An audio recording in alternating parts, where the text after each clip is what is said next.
श्राद्ध पक्ष में पितरों की तिथि जब आती है तो उस तिथि से पहले ही ब्राह्मण को आमंत्रण दे देना चाहिए ताकि वो समय पर आपके घर पर भोजन के लिए आ सके। ब्राह्मण जब आपके घर में आता है तो उसके बाद ब्राह्मण के पांव अवश्य धोने चाहिए, आदर सहित आसन पर आपको बैठाना चाहिए। उसके बाद आपको अपने हाथ, सीधे हाथ की तर्जनी जो अंगुली होती है उससे चंदन का तिलक लगाना चाहिए। ये कार्य आपको अवश्य करना चाहिए। अब देखिए, श्राद्ध में बने भोजन को कभी भी उस भोजन में आपको जूठ नहीं डालनी है। जूठ डालने पर पितृदोष और हमारे घर के पितृ नाराज हो जाते हैं, देवी देवता नाराज हो जाते हैं।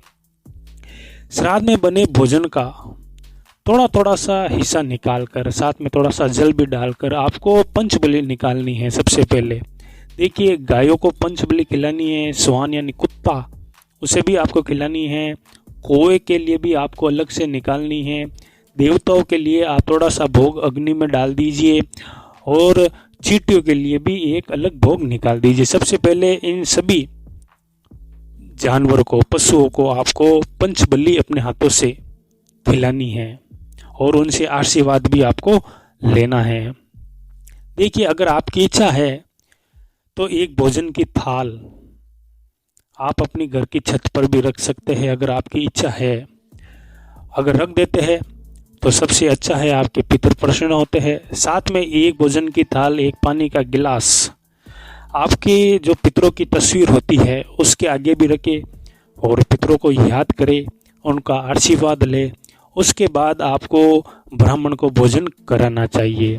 भोजन में सात्विक वस्तुएं होनी चाहिए, तामस को बढ़ाने वाली, उत्पन्न करने वाली वस्तुएं नहीं रखनी चाहिए। ब्राह्मण को यथा सामर्थ्य भोजन आपको कराना चाहिए। देखिए, ज़्यादा भी भोजन नहीं करवाया जाता है, ज़बरदस्ती भोजन भी नहीं कराना चाहिए। जहाँ तक भूख हो वहीं तक भोजन करना सबसे अच्छा होता है। ब्राह्मण को संकल्प अवश्य लेना चाहिए और भोजन के बाद भी संकल्प अवश्य छोड़ना चाहिए। ये कार्य तो अवश्य करना चाहिए। भोजन हो जाए तो उसके बाद भोजन का कच्चा सामान, खाने पीने का कच्चा सामान आपको ब्राह्मण को देना चाहिए। वस्त्र देने चाहिए, तांबूल देना चाहिए, दक्षिणा देकर आपको वापस तिलक लगाकर आशीर्वाद ब्राह्मण से लेना चाहिए, चरण स्पर्श करने चाहिए।